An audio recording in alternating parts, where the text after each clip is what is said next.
All right, hello. Thanks so much for joining us. I'm Assad Sirket. I'm deputy editor at Curbed, which is a Vox Media network about design, architecture, urban planning, and everything you need to know about the places people live. I'm so excited to be hosting this panel today, and we've got some great people that we're going to be talking about cities and Amazon HQ2, which you may have heard of. It's definitely been in the news of late. So why don't you actually just go one by one and introduce yourselves and say like a quick word about what it is that you do. I'm Nancy McFarland. I am the mayor of the city of Raleigh. I've been mayor for 6 years, starting my 7th. In my other life, I'm a pharmacist. Hi, I'm Sly James. I'm the mayor of Kansas City, Missouri. Mayor since 2011. Mayor until July 31, 2019. I don't have another life. This is really the only life that I have at the moment. Prior to becoming mayor, I was a trial lawyer in Kansas City. And after leaving office, I won't be. That's awesome. Good afternoon. My name is Justin Bibb. I'm a senior advisor at Gallup, and I lead our firm, Cities Practice, where we work with mayors, foundations, and companies across the country on smart cities and economic development strategy.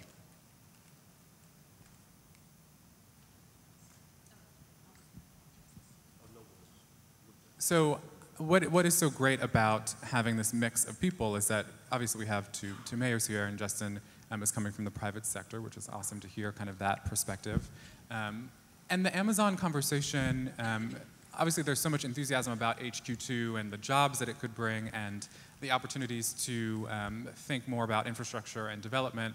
But it's really a catalyst for conversation Amazon. You know, obviously folks are excited about Amazon itself, but from my perspective, I think it's a really interesting opportunity to start thinking about some things in terms of how cities operate and how they could be their best selves. So I'm curious to hear from the mayors and from Justin and from you too, what you think. I mean, this is kind of the first time that a corporation has taken up as much space in the culture and in our kind of conversations about cities as Amazon has. So I'm curious to hear some of what you've heard from your constituencies, and then Justin, what you've heard from your clients, and in terms of how Amazon has shifted folks' thinking about urban planning issues and cities in general. Well, I'd say, you know, Raleigh is a city that is experiencing rapid growth, and that always comes with a lot of challenges, and the prospect of, you know, an organization, a company as large as Amazon coming for their second headquarters obviously kind of puts that into overdrive. And that's actually been a good thing because it kind of has brought the realization, you know, we're going to get this many more people whether Amazon comes or not. It's just that they'd come a lot faster. So it's definitely helped people start to think through what are the things we have to do. I mean, we've always been very good at planning, and that's why it's a great city and the place it is. But, you know, it started the conversations about some of the concerns too. Yeah, what are some of those concerns? Well, you know, we're, as most growing cities, experiencing issues with affordable housing, infrastructure such as transportation issues, water, all of those. So, you know, if Amazon were to come and bring 50,000 jobs over a short amount of time, I think the housing cost would be probably the biggest thing. We're in the process of implementing a new transit system, and you know, I know that there are other places and cities that already have that. The one thing about this is if we were to get a company that large, we're really at that phase where we're using bus rapid transit, and we could really mold it around the needs of a company that large. But, you know, I think affordability, people worry about competition with smaller businesses. They worry about changing our identity from who we are.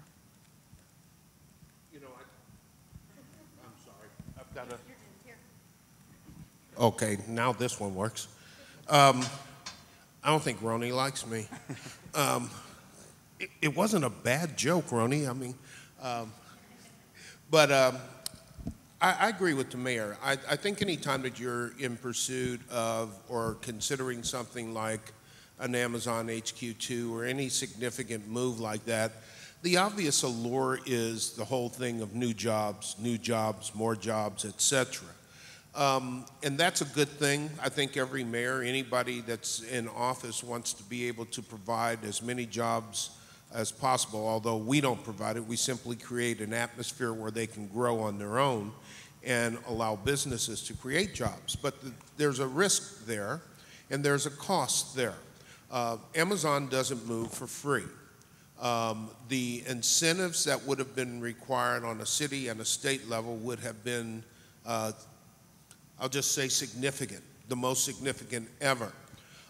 The impact that that type of a move has on any community will have some unintended consequences. I don't care how you look at it. It'll have some good things that you can predict, but it'll have some consequences that you can't predict as well.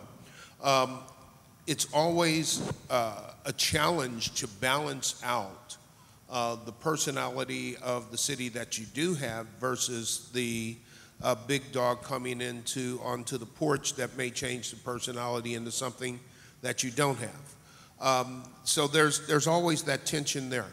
But one of the things, a couple of the things that came through there that I really did like about the process, regardless of whether or not you get it, the process itself is valuable because it does force you to look at strengths and weaknesses and to evaluate yourself in a critical way. When you put yourself in the eye of the company, you look at yourself a little bit differently than you do on a day-to-day basis. It also was the catalyst for some really interesting, dynamic, cross-sector collaboration. We had about 225 people working on this for weeks, and some real good relationships and collaborations came out of there. They still exist, and some of those collaborations are working on the weaknesses that we found.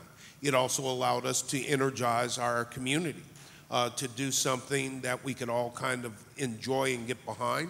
And it allowed us to talk about our city in a way that we hadn't been talking about on a consistent basis. And regardless of whether or not Amazon came or not, we knew that there would be more people around the world who knew something about Kansas City that they didn't know before. So there's good things and bad things. I haven't shed a tear since we did not make the list. It wasn't something I worried about one way or the other because I knew the odds of going in, but I also knew that there were some good things that would be garnered out of the process going forward. That's great. We've been telling our clients that they should focus on getting the basics right and the fundamentals right. A lot of cities across the country get distracted by the next new shiny object. And so how do you not only compete for more business, but also ensure that your economic ecosystem is inclusive, especially for people of color across your city, but that you're not giving away your entire balance sheet when you can't really prove the ROI in the long term. And so ensuring that you're prioritizing what really matters for your economy is important, but also secondly, not getting too distracted by kind of the next big thing. And that level of prioritization takes a lot of intentionality.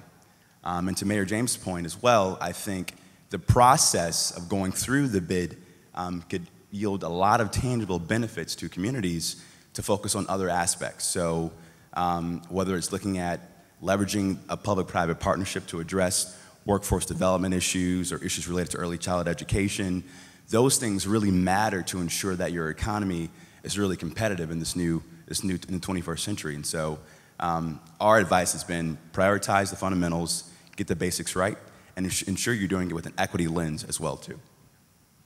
Yeah, I think all of those answers touch on some things that I'd like to drill down into and talk more about. One of the things that you said, Mayor James, was that there are some consequences and some costs in participating in this process and by letting Amazon be kind of the anchor for these conversations. There's been some contention around some of the secrecy about the exact incentives that are being offered to Amazon. And I'm curious to hear, and you're both kind of on opposite sides of this process now because Kansas City is no longer on the short list of 200 or so cities, and Raleigh is on the short list of 20 cities. Do you feel like those incentives need to be disclosed to your constituencies and to the public? What would the benefits of that be? And how do you address issues like infrastructure and affordable housing without disclosing those things to the public? There's always a tension between total transparency and good common business sense. When you're in pursuit of something this big, and I do think it's important to point out, this is a generational move. This is Ford Motor Company moving from Detroit in some respects. These things don't happen often.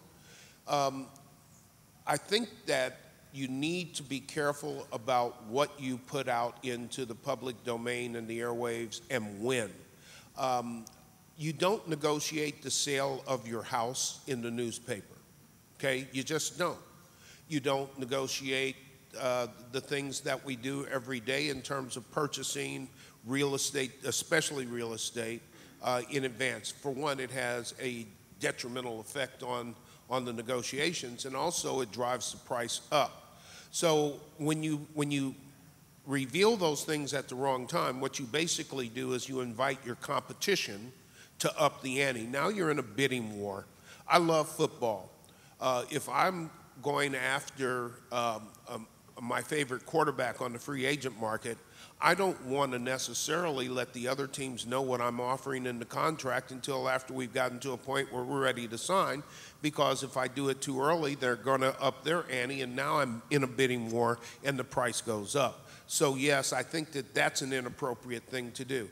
At the back end, I think it's probably good to say this is what we were going to offer, or what we were thinking about offering, recognizing that you're never going to, the only offer that would have been made would have been the initial offer, and then there would have been negotiations on top of that. I told people that it would be the highest the highest number of incentives, the highest amount of incentives that had ever been offered, because it was a generational type move. That caused some angst for people, but on the other hand, that's the way the businesses move anymore. They don't pick up and make that kind of a move and do it for nothing. They know that they can't. They could if they wanted to, perhaps, with an Amazon. They've certainly got the cash. But why would you when you've got states and cities competing for your services? So, yeah, I think there's a time to reveal that information and a time not to, and that's one of the tensions that's out there. But I also think that it's important for people to understand the benefits that come with it if it does show, and the downsides if it comes with it, so that there's no surprises and you're not selling them a pig in a poke. Oh, yeah, I agree with Slides, definitely about, where you are in the stage. You can't really put information out too early, because it like you said, it just sort of tips your hand and changes the dynamic too. And I mean, that's true for all economic development issues. If we do any kinds of incentive, then we always, at some point have to have a vote in public on it. So people will know about it, but it is about, making not only all of the citizens understand, but I think that's a big part of our process in going through that, to decide on what the incentives are or aren't going to be, because we have to also look at all of those impacts on the community, and whether it's affordable housing or other things. But it's it is a delicate balance, and timing is everything. Yeah, I would say. And I also think it really speaks to who you are as a leader. And so, I mean, our data at Gallup shows that we're seeing historic lows in the trust of state and local government, and also in the federal government as well. And so when you're talking about giving precious taxpayer dollars to lure this transformational project, as the mayor of a city, you should articulate the why up front as you negotiate the deal. In a lot of cities, that process did not happen in an effective way. So I live in Cleveland, Ohio, and the public has yet to know what Cleveland offered Amazon, even though the deal is already done. And so I get the point of it being a trade secret completely, because you got to be competitive, and you got to kind of know what tactics you can use to really drive economic development. But I also think it's up to mayors and leaders at the local level to say, here's what we're going to do, here's why, and here's why we need buy-in from the public to support the process. So it's really about how you prioritize when you make that case to taxpayers in your city. And I'll say this as well. The vast majority of the incentives wouldn't have been on the city level. we don't have the incentives that would allow that, except for a TIF, which is a tax increment financing, and the only way that you get a TIF anyhow, I mean, TIF isn't you go to the bank, you take money out, you give it to somebody. TIF is you're paying one level of taxes, you come in and you do something that's a development that generates a higher level of taxes, and the increment then goes to whoever the developer is. But on the state level, they have the ability to do much different and more significant incentives. And the state certainly wasn't inclined in talking about what they were offering. And one reason for that is that in a previous administration, the governor moved heaven and earth to keep Ford Motor Company from shutting down a huge plant with thousands of workers. And the incentives were deep. And once everybody applauded keeping the Ford Motor Company, but once the incentives were known, then people were all over it. They got very angry. So that's kind of a disincentive to do it again. It doesn't mean that it's right or wrong, but human nature says, if I do something that you like, and then I tell you what it costs and you get mad at me, I'm probably not going to tell you the next time. I may just do what you like and let it stay there. So, you know, there's always this issue about incentives, and I have a very mixed feeling about them and how deep they are and what shouldn't be known and shouldn't. But I also think there's a hell of a lot of misunderstanding about what incentives are, how they work, and what the benefits and the downsides are. And I find that every time somebody wants to argue with me about incentives, that half the time they don't know the difference between tax increment financing and real estate property tax abatement. And when you don't have that level of understanding, it doesn't make for a very good conversation sometimes.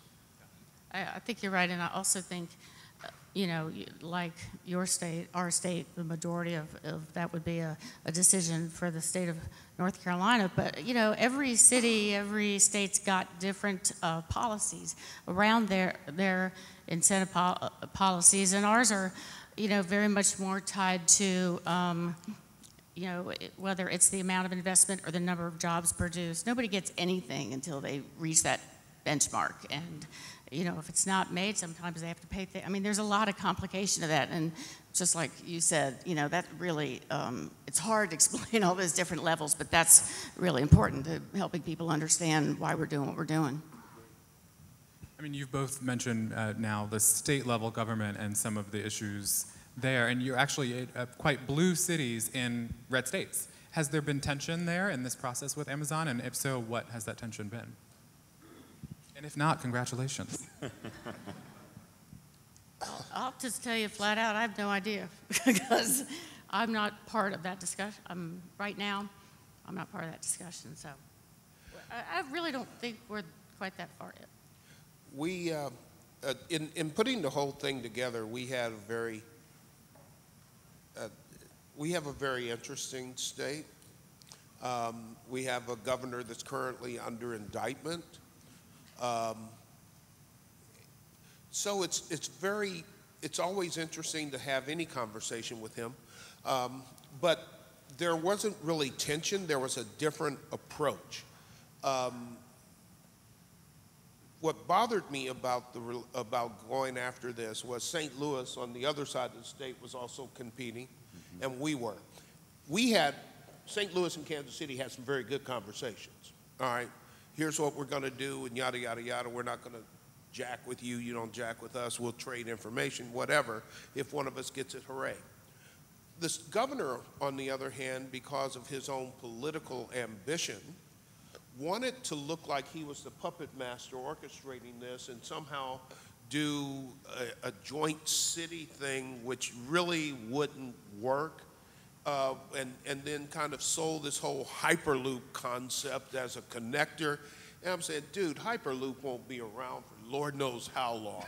You know, we're talking about something in the next 5 years, and you're out here talking about this pipe dream of connecting cities that are 250 miles apart by a transportation mechanism that doesn't exist, but it certainly makes him look better, okay?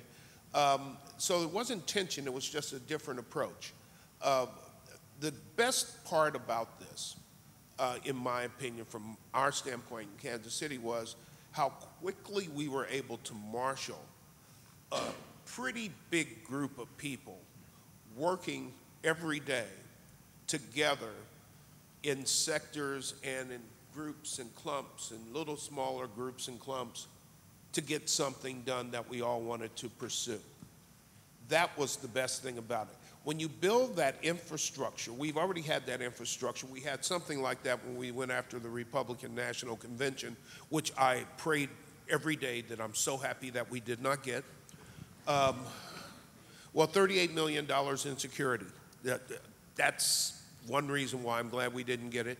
But it brought us together and put together an infrastructure of collaboration, chasing a single vision and figuring out how to do that together.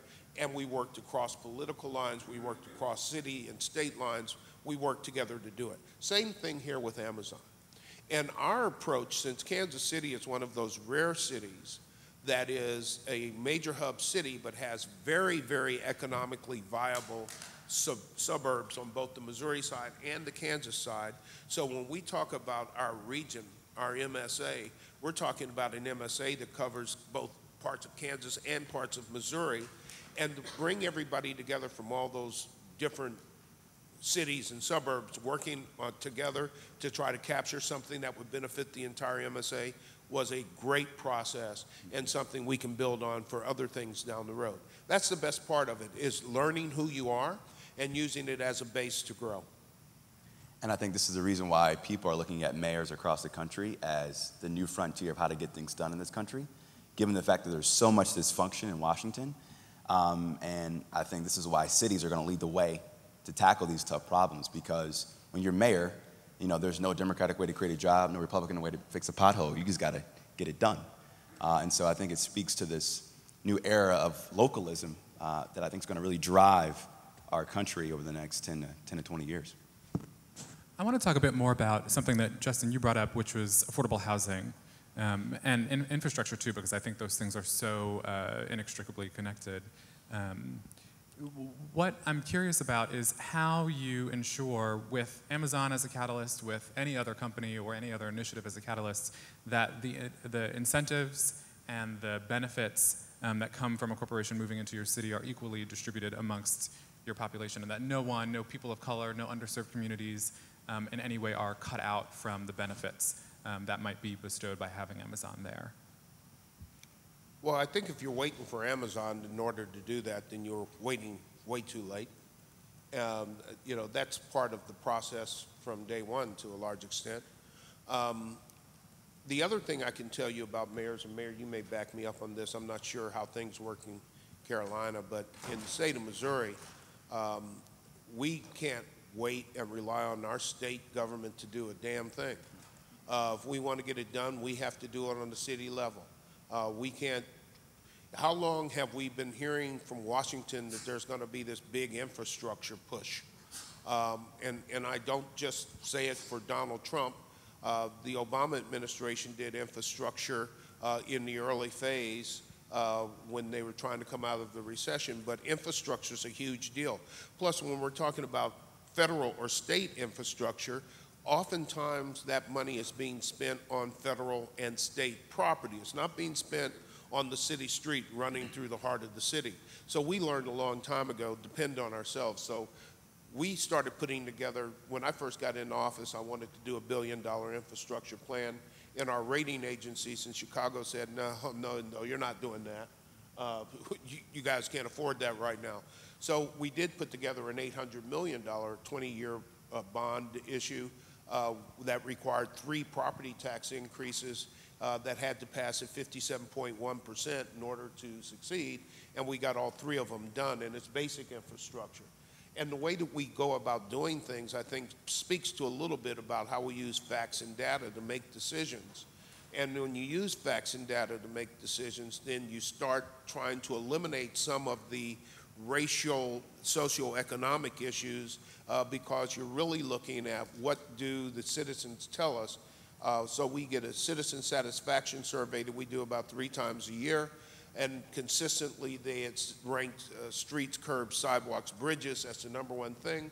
So we put together a package of bond issues that address streets, curbs, and sidewalks, another package that addressed flood control, and another package that addressed ADA compliance and animal shelter. And how does that survey go out? The survey goes out randomly based on our residents' roles 3 times a year. We get a very good return on it, very statistically valid return. We've done it for 7, 8, 9 years now. It's been tweaked and primmed and propered a couple of times, but the information is valid. We celebrate the successes. So when we put together the bond issue, what we told folks was, this is what you say you want it, this is what we're going to do. Now, parts of that are going to have different impacts. This flooding issue is different, but the sidewalk part, especially in the core of the city where the sidewalks are really deteriorated, big hit. So that allows people, we take the burden off of them from doing their own sidewalks, which is the way the law is written. Your sidewalk in front of your house is your responsibility. Now we're taking care of their sidewalks, which alleviates their need to do it. And in the poorer parts of town, the lower socioeconomic areas, doing an $8,000 or $6,000 or $5,000 sidewalk can't do it, and it hurts your property values. So by doing that, we're helping with the property values. With affordable housing is a complicated subject that has not been helped by either the federal government with the cutbacks on CBDG funds, and it hasn't been helped by HUD generally, and it hasn't been helped by our state, where our governor, who ran as an outsider, a Navy SEAL guy, whose commercials consisted of him blowing up gas canisters with assault weapons, which I thought was really kind of weird, but that's just me, who had reserved the domains of Greitens for president, Greitens for Senate as an outsider before he was elected. He decided that he was going to cut out our low-income housing tax credits. Fortunately, since the indictment, he's been kind of sub rosa, and the legislature has decided they're going to kind of keep them. So with low-income housing tax credits, we're able to incentivize developers to do affordable and workforce housing. Without those, it's damn near impossible. The financial stack just doesn't work. So we've got the federal low-income housing credits. We're keeping the state low-income housing credits. We incentivize, if there's anything we incentivize heavily, it's low-income, affordable housing, and workforce housing. But those are things that I would bet you can't go to a city in this country that says, oh yeah, we got enough affordable housing. That's not a problem anywhere, you know. How about Raleigh, Mayor McFarland? Well, you're exactly right that, if you're not working on all that stuff, you're in trouble. And affordable housing is definitely a priority for us. As is, providing access to jobs. We just opened a new facility that provides tech training, sort of an introduction to technology. But we've also got a program in there where people learn construction skills and could get their GED, there's summer youth employment, there's a lot of things, but where a company like Amazon comes in is the corporate support. You want good community partners. I mean, a lot of these programs are, I've got people that are doing internships, so it doesn't always have to be money, or they're coming down there and they're mentoring. I mean, there's lots of ways that having companies, whether it's Amazon or anybody else, as part of your community is really beneficial. So, the other thing is, along with a company of that size, you're going to start to see a lot of growth of all of those other businesses that are sort of support businesses, whether it's, barbershops and salons, or it's grocery stores, or it's cleaners. And I think from the doing what we can do to help boost and support the small business, especially in our, lower income areas that, have a lot of small businesses but need whatever help they can, that is a way that we can help support that economy when we have a larger company come in. And I'd say that our research tells us that, city leaders have to get more serious about adopting a racial equity framework when it comes to economic development. So we did a study and we found that if people of color were represented in terms of small business ownership as they are in the labor market, it would create a net 9 million new jobs in our economy. And so we have to be intentional about identifying entrepreneurs of color. And I'm not just talking about the next Facebook, but really kind of those local businesses that serve the local economic ecosystem. And then secondly, removing those barriers in terms of access to capital and ensuring they have the right mentoring, training, and support services to grow and scale their businesses. And there's a lot of low-hanging fruit in cities across this country. We can really lift the economic tide by adopting a more of a racial equity framework when it comes to economic development. And I think it'll address some of these issues related to financial insecurity when it comes to affordable housing, education costs, and healthcare costs when you have a high-paying job that's sustainable over time. You know, I do this every time I go someplace, but and I'm going to do it here, and it's not always popular, but it's absolutely essential. Take a second and look around in this room and tell me who's not here.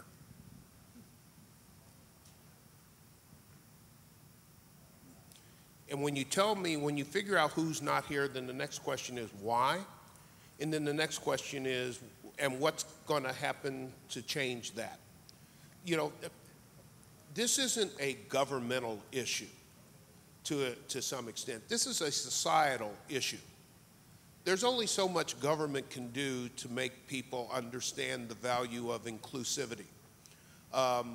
We can certainly lead, and we try, but at the end of the day, it is the responsibility of everybody to make sure that they're living in a community that represents and respects the dignity of everybody else.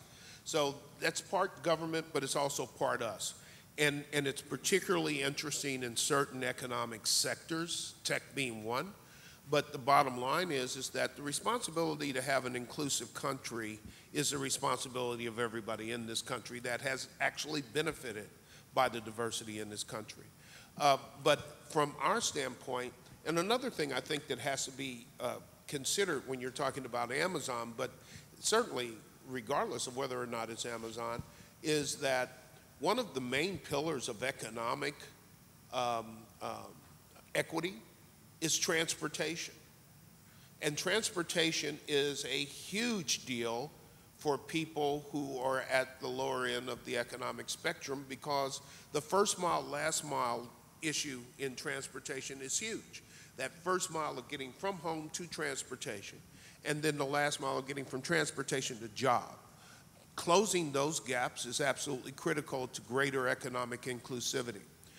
That was certainly an issue with Amazon, and frankly, it was a place where I think Kansas City was weak. I told people when I was running for office in 2009 and 10, before I was elected, that 20 years before that, the federal government had this big transportation party, and the door prize was stacks of millions of dollars to do transportation. Well, Kansas City got to the party late, and there was only one potato chip and a beer left, all right? And we've suffered for that ever since. Now the whole dynamic has changed, where it used to be you could get 60, 70% of a good transportation line, a streetcar line or whatever from the federal government. If you can get 20, 25% now, you're doing great. And this stuff ain't cheap. And the most subsidized form of transportation is the car. So if we can flip that on its head and get public transportation built up and create and recognize that we have to have a complete modality of transportation, foot, car, AVs, streetcar, buses, bikes, whatever, then we're going to make it easier for people to rise up economically, especially if you bring in jobs. And that's, so when you're talking about that, Justin, I agree with you wholeheartedly, but there's a lot of things that need to be done, and one of our jobs as mayors is to try to get that done, and sometimes it's difficult considering our constituencies and how they react to things that cost lots of money. Yeah, in 2016, Curbed published a piece, 101 Small Things You Can Do to Improve Your City. And it was kind of a response to a feeling that you cannot always rely on the federal government for those, that push, that motivation, or those resources. And there was such an enthusiasm for the piece, and tons of conversation on Twitter about it, because I think there is an understanding and a new appreciation for the things that folks can do on a local level. But I would like to play kind of like pie in the sky with all of you.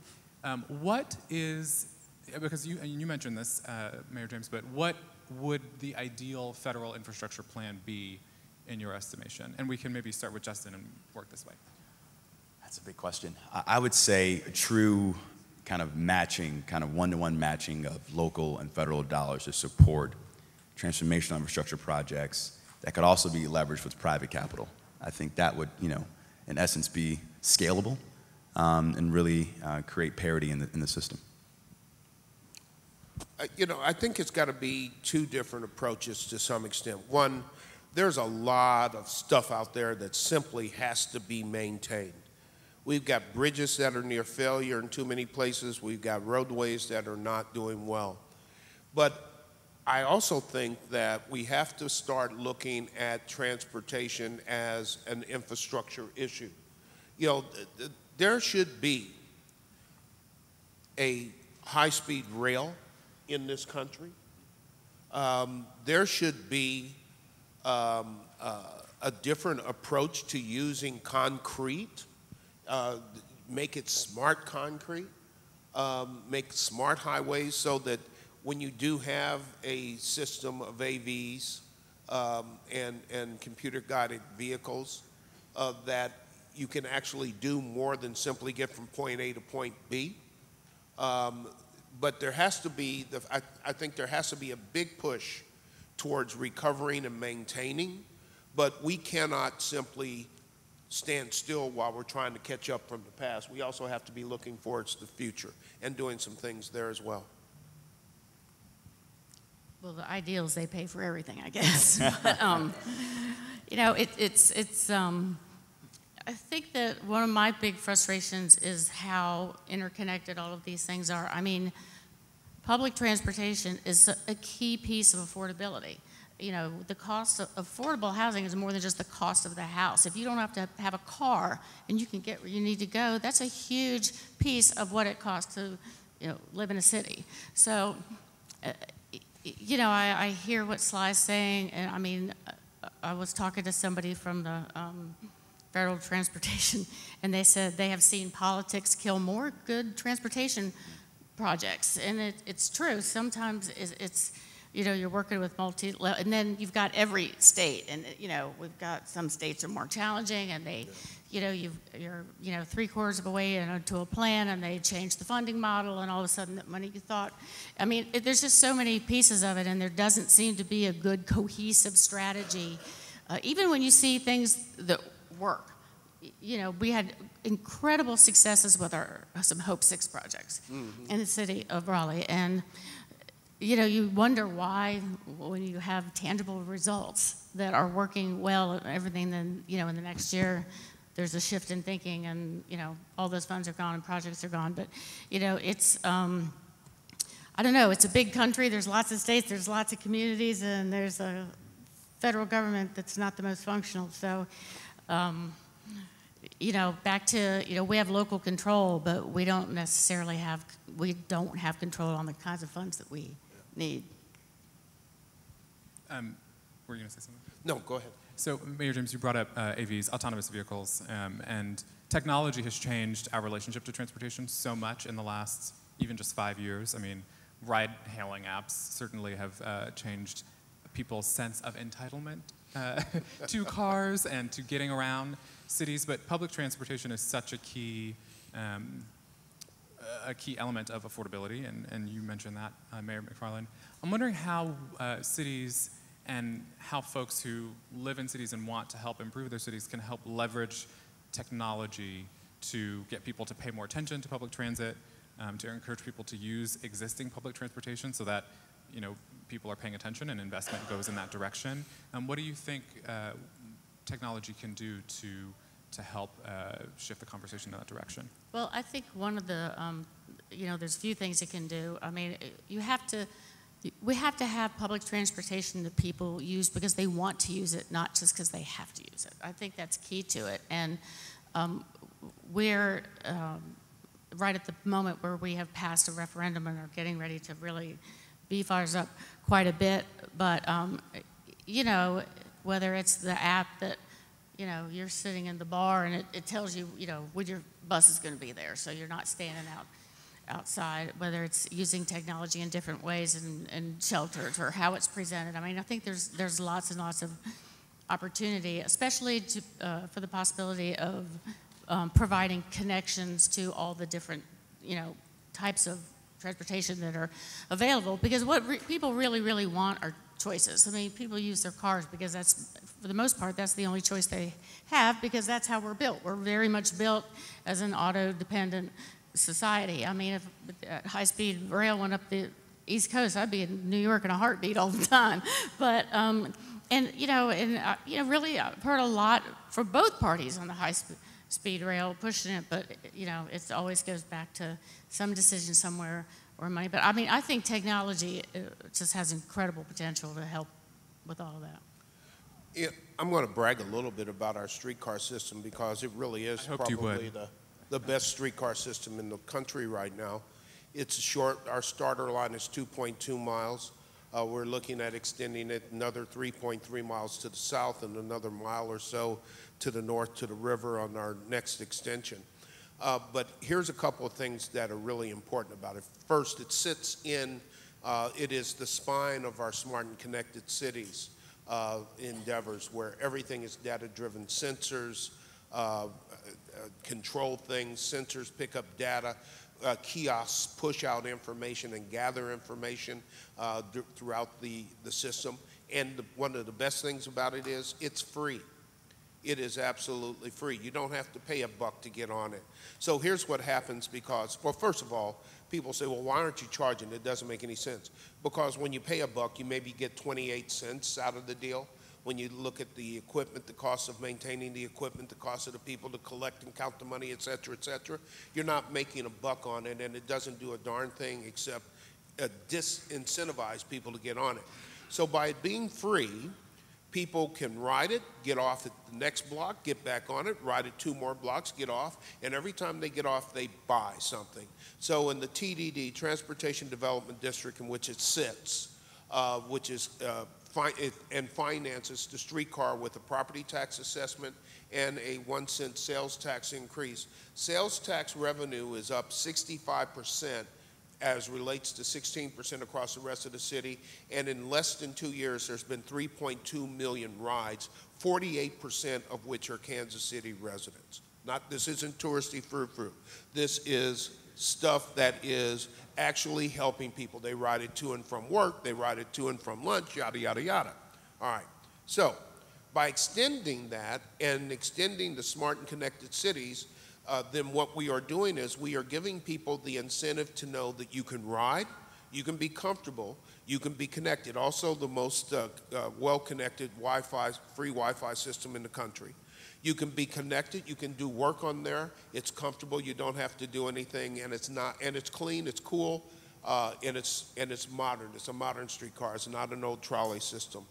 And the kiosks and the point of entry places show you exactly when it's going to be there, when it left one place and how long it's going to take to get to the next, so you can time it out pretty well. There's an app being developed so that you can tell it from your office and know when to walk out and get on. All those things are important. So now it becomes a method of choice. We've had people move into the district and get rid of a car because they don't need it. They don't need it. All the things they need can be accessed by that. If you need to go outside of the system, then you hop on an Uber or whatever the case may be. So, talking about equity, we're taking that same smart and connected technology, and we're creating a MAX line on Prospect, the most heavily used bus line in the city, from beginning to end and wrapping it in with downtown. It'll have the same Wi-Fi capabilities, it'll have the same kiosks, it'll have the same information gathering, it'll have the same sensors, etc. And here's why that data is important. The kiosk can tell you if you want to open up a restaurant on a corner and you want to know what's the traffic light, what's the foot traffic light on this corner Monday through Friday at 5 o'clock. You can get that data and it'll tell you whether or not there's enough people there to sustain it. Or if you have an existing restaurant, you may want to advertise happy hour on the kiosk near it so that people can come in and spend money and have a good time there. That same technology can be used on the Prospect Max line for people to do exactly the same thing there. So now we have a connected city on both the east and the west side. East side is mostly African American, west side is mostly middle class and upper middle class, white. So now we have all that technology going back and forth. That's a level of connectivity that we've not previously experienced, and I think it's worth it. But the technology is there to help people and to allow them to log on. But frankly, unless we are also doing things with digital inclusion and making sure that people understand the power of being connected and how to use that power and have the devices upon which to access it, it doesn't matter. So we have a big digital inclusion push that we've been pushing for the last 6 or 7 years also. So it's a big bundle. Everything, like the mayor said, everything's connected. And when we start making sure that we're connecting everybody, then we start getting to the equity piece. Mayor James mentions a really good point. We've been telling a lot of our clients that technology for who, what, when, how, and why. Because a lot of cities get distracted by the newest smart cities technology, but have no idea how that technology is going to solve a problem. And so it's critical that we adopt a people-centric approach to how we deploy this technology. We just did a study with Northeastern University, and we found that a majority of Americans say they would never use autonomous vehicles currently right now. So you have tech over here, right? And then you have my grandma, who's 90 years old, who lives in one of the poorest neighborhoods in Cleveland, who has no idea what the heck all this is talking about. All she cares about is making sure that the house next to her is torn down because it's vacant, and that her grass is cut, and that people aren't selling drugs on her corner. So how do we bridge those gaps in communities where technology actually is solving problems with an equity lens, like Mayor James talked about? I would like to have some time for audience questions, but I have one more question that maybe you can answer briefly, even though it's kind of a big question. What would it take to make you say no to Amazon? And obviously you'll be answering this in a retrospective way, Mayor James, but what would it have taken, or what would it take to say no to Amazon HQ2? For them to ask for yes. What would it take to say no? I think there is a cost that could possibly be too high. And I'm not just talking about monetary costs.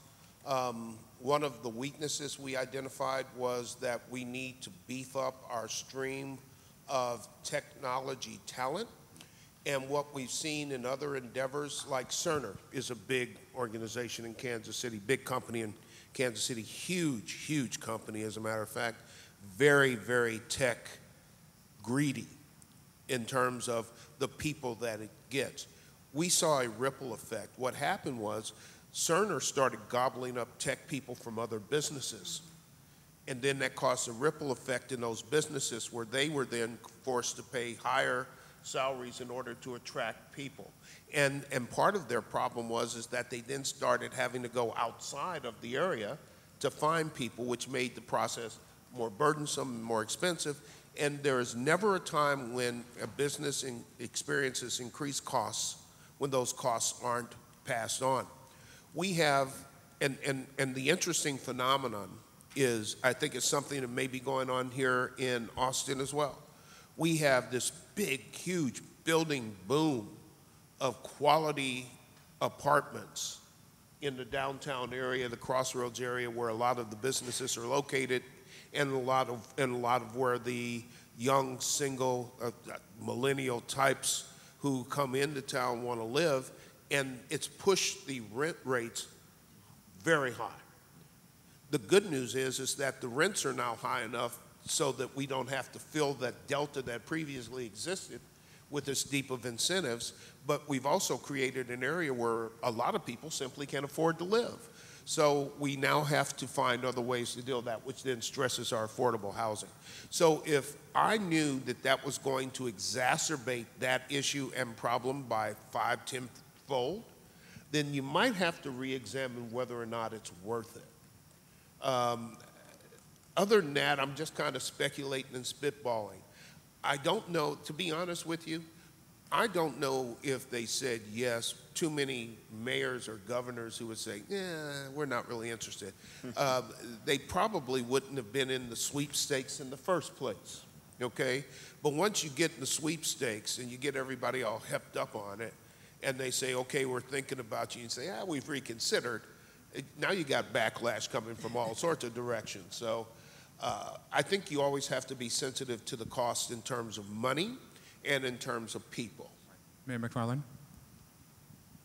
You know, I can't really, I can't say that there's any one thing that would make you say no. I think, you know, like Sly just said, it's really about weighing the benefits versus all the other, you know, all the strains that we've had the same conversations about. We have so many tech companies and a lot are small and startup, and, you know, is there going to be a fight for talent? Is that, you know, so all those same concerns. We know it's going to affect housing prices. We know we've already got traffic issues. So, you know, I kind of think that, like you said, I can't imagine anybody saying, saying we picked you and going, yeah, maybe not.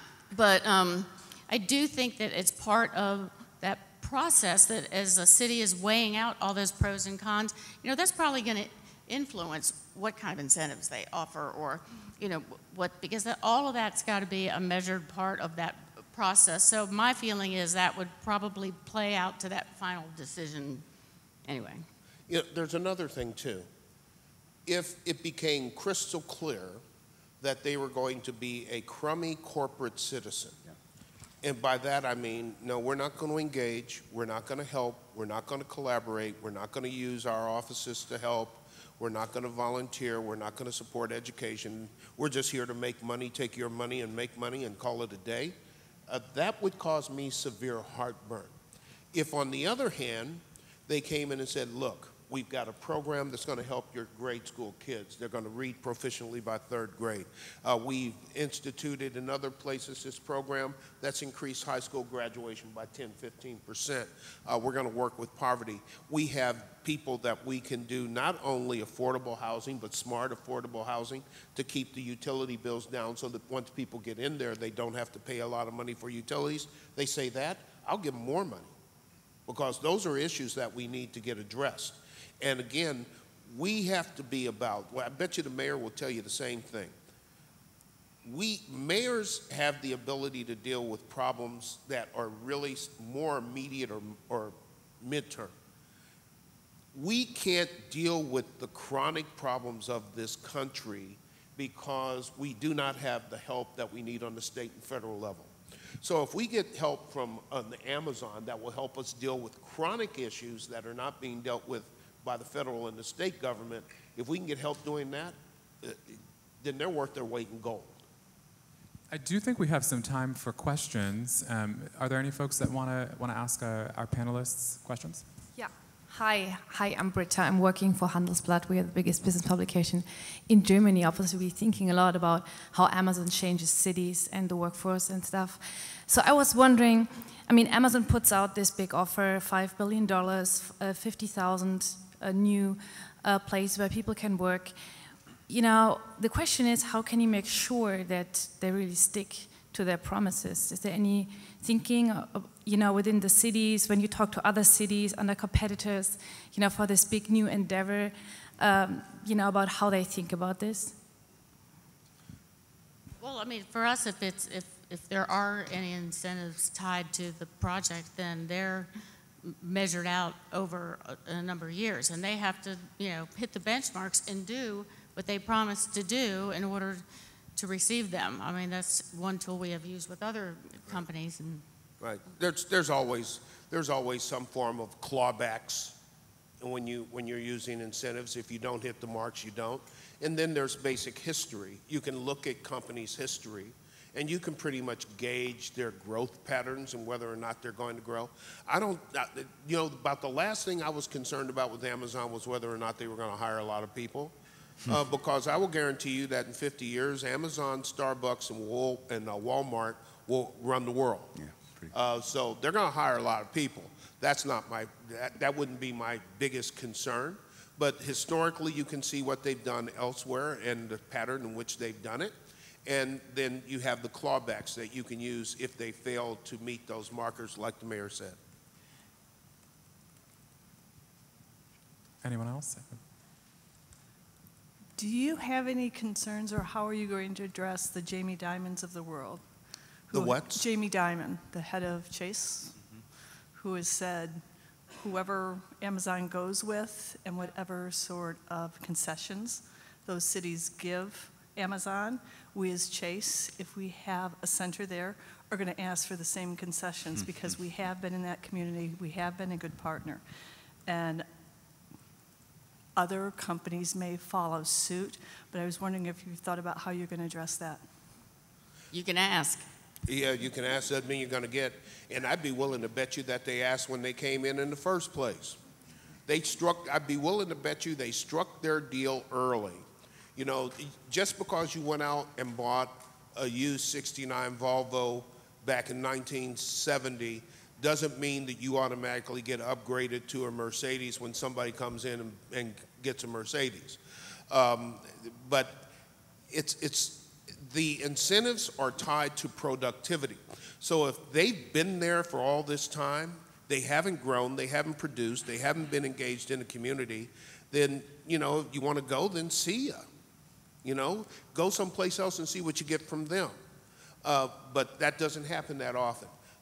We renegotiate with companies when there's a reason to. For example, if they're moving elsewhere, we may talk to them if we want to keep them. If we don't, we don't. I think we have time for maybe 2 more questions, just to let you guys know.